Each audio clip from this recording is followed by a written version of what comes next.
IMD के director general doctor Mrityunjay Mohapatra ji, अन्य महानुभाव, सभी वैज्ञानिक और विभिन्न विभागों एवं संस्थाओं के अधिकारी, देवी और सज्जनों,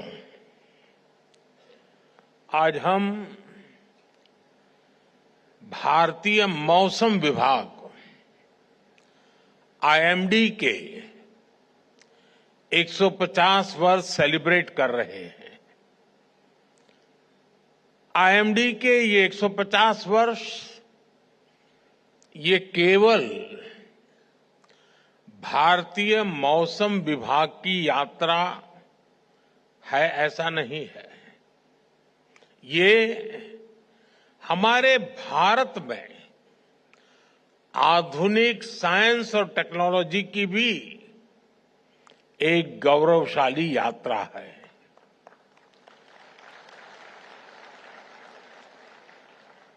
आईएमडी ने इन 150 वर्षों में न केवल करोड़ों भारतीयों की सेवा की है, बल्कि भारत की वैज्ञानिक यात्रा का भी प्रतीक बना है। इन उपलब्धियों पर आज डाक टिकट और विशेष कॉइन भी रिलीज किया गया है। 2047 में जब देश आजादी के 100 साल मनाएगा, तब भारतीय मौसम विभाग का स्वरूप क्या होगा, इसके लिए विजन डॉक्यूमेंट भी जारी हुआ है। मैं आप सभी को और सभी देशवासियों को इस गौरवपूर्ण अवसर के लिए अनेक अनेक शुभकामनाएं देता हूं।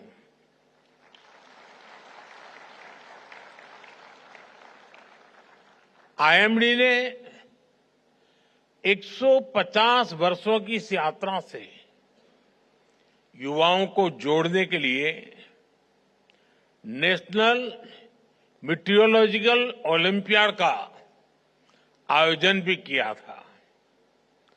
इसमें हजारों छात्रों ने हिस्सा लिया। इससे मौसम विज्ञान में उनकी रुचि और बढ़ेगी। मुझे अभी इसमें से कुछ युवा मित्रों से बातचीत करने का अवसर मिला और आज भी मुझे बताया गया कि हाँ, देश के सभी राज्यों के हमारे युवा यहां मौजूद हैं। मैं उनको विशेष रूप से बधाई देता हूं इस कार्यक्रम में रुचि लेने के लिए। इन सभी प्रतिभागी युवाओं और विजेता छात्रों को भी बहुत बहुत बधाई। साथियों, 1875 में भारतीय मौसम विभाग की स्थापना मकर संक्रांति के ही करीब 15 जनवरी को हुई थी। भारतीय परंपरा में मकर संक्रांति का कितना महत्व है, ये हम सब जानते हैं। और मैं तो गुजरात का रहने वाला हूं, तो मेरा प्रिय त्योहार मकर संक्रांति हुआ करता था।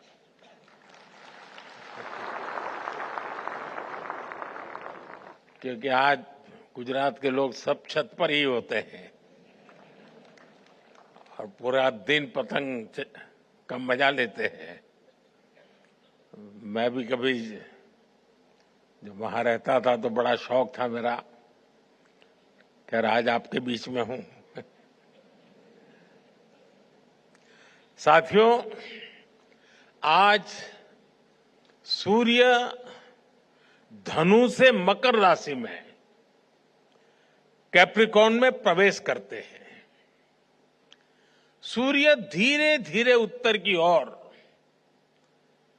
नॉर्थवर्ड शिफ्ट होता है। हमारे यहां भारतीय परंपरा में इसे उत्तरायण कहा जाता है।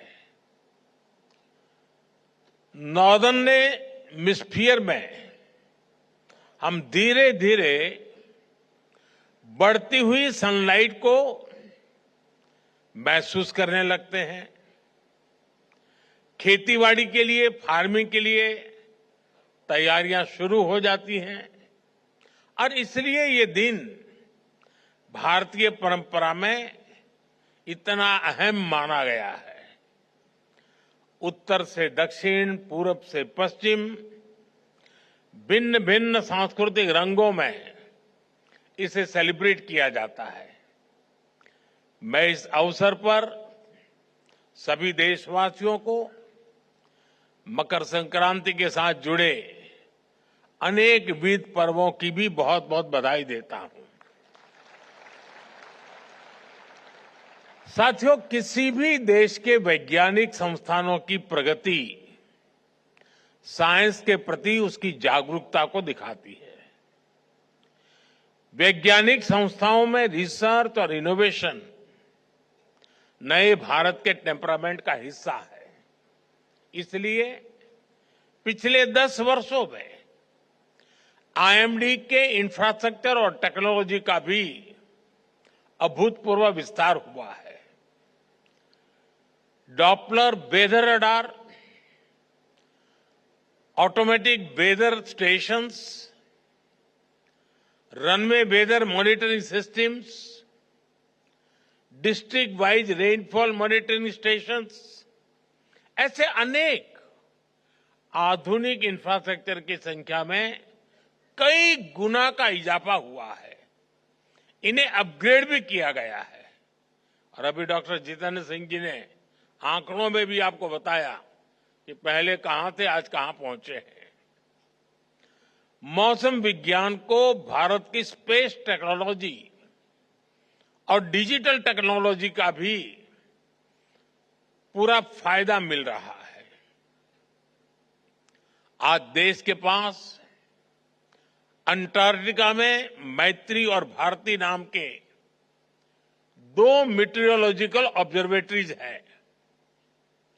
पिछले वर्ष अर्क और अरुणिका सुपर कंप्यूटर शुरू किए गए हैं।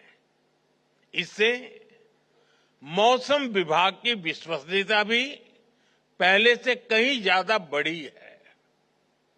भविष्य में भारत मौसम की हर परिस्थिति के लिए तैयार रहे। भारत एक क्लाइमेट स्मार्ट राष्ट्र बने, इसके लिए हमने मिशन मौसम भी लॉन्च किया है। मिशन मौसम सस्टेनेबल फ्यूचर और फ्यूचर रेडीनेस को लेकर भारत की प्रतिबद्धता का भी प्रतीक है। साथियों, साइंस की प्रासंगिकता केवल नई ऊंचाइयों को छूने में नहीं है।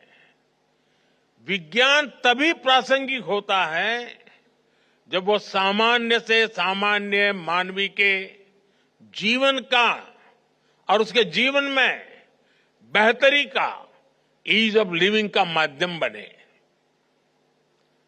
भारत का मौसम विभाग इसी कसौटी पर आगे है।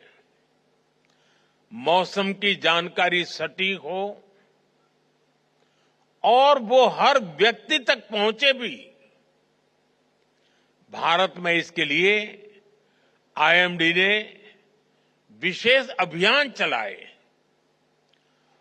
अर्ली वार्निंग फॉर ऑल सुविधा की पहुंच आज देश की 90% से ज्यादा आबादी तक हो रही है। कोई भी व्यक्ति किसी भी समय पिछले 10 दिन और आने वाले 10 दिन के मौसम की जानकारी ले सकता है। मौसम से जुड़ी भविष्यवाणी सीधे व्हाट्सएप पर भी पहुंच जाती है। हमने मेघदूत मोबाइल ऐप जैसी सेवाएं लॉन्च की, जहां देश की सभी स्थानीय भाषाओं में जानकारी उपलब्ध होती है। आप इसका असर देखिए। 10 साल पहले तक देश के केवल 10% किसान और पशुपालक मौसम संबंधी सुझावों का इस्तेमाल कर पाते थे। आज ये संख्या 50% से ज्यादा हो गई है। यहां तक कि बिजली गिरने जैसी चेतावनी भी लोगों को मोबाइल पर मिलनी संभव हुई है। पहले देश के लाखों समुद्री मछुआरे जब समंदर में जाते थे तो उनके परिवारजनों की चिंता हमेशा बढ़ी रहती थी, अनहोनी की आशंका बनी रहती थी। लेकिन अब आईएमडी के सहयोग से मछुआरों को भी समय रहते चेतावनी मिल जाती है। इन रियल टाइम अपडेट से लोगों की सुरक्षा भी हो रही है, साथ ही एग्रीकल्चर और ब्लू इकोनॉमी जैसे सेक्टर्स को ताकत भी मिल रही है। साथियों, मौसम विज्ञान किसी भी देश की डिजास्टर मैनेजमेंट क्षमता का सबसे जरूरी सामर्थ्य होता है। यहां बहुत बड़ी मात्रा में डिजास्टर मैनेजमेंट से जुड़े हुए लोग यहां बैठे हैं। प्राकृतिक आपदाओं के प्रभाव को मिनिमाइज करने के लिए हमें मौसम विज्ञान की एफिशिएंसी को मैक्सिमाइज करने की जरूरत होती है। भारत ने लगातार इसकी अहमियत को समझा है। आज हम उन आपदाओं की दिशा को मोड़ने में कामयाब हो रहे हैं जिन्हें पहले नियति कहकर छोड़ दिया जाता था। आपको याद होगा 1998 में कच्छ के कांडला में चक्रवाती तूफान ने कितनी तबाही मचाई थी। उस समय बड़ी संख्या में लोग मारे गए थे। इसी तरह 1999 में उड़ीसा के सुपर साइक्लोन की वजह से हजारों लोगों को जान गंवानी पड़ी थी। बीते वर्षों में देश में कितने ही बड़े बड़े साइक्लोन आए, आपदाएं आई, लेकिन ज्यादातर में हम जान हानि को जीरो या मिनिमल करने में सफल हुए।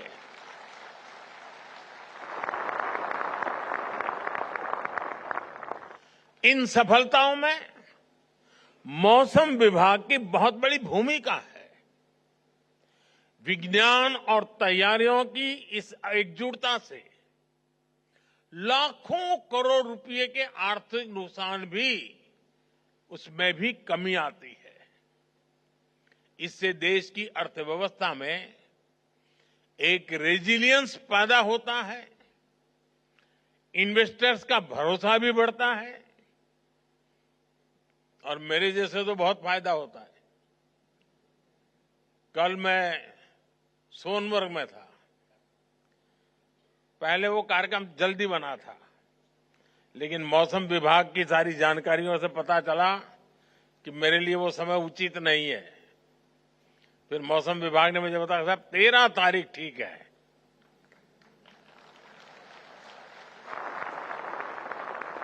अब कल मैं वहां गया, -6 डिग्री टेम्परेचर था, लेकिन पूरा समय जितना मैं समय वहां रहा, एक भी बादल नहीं था, सारी धूप खिली हुई थी। ये मौसम विभाग की सूचना के कारण इतनी सरलता से मैं कार्यक्रम करके लौटा। साथियों, साइंस के क्षेत्र में प्रगति और उसके पूरे पोटेंशियल का इस्तेमाल, ये किसी भी देश की ग्लोबल इमेज का सबसे बड़ा आधार होते हैं।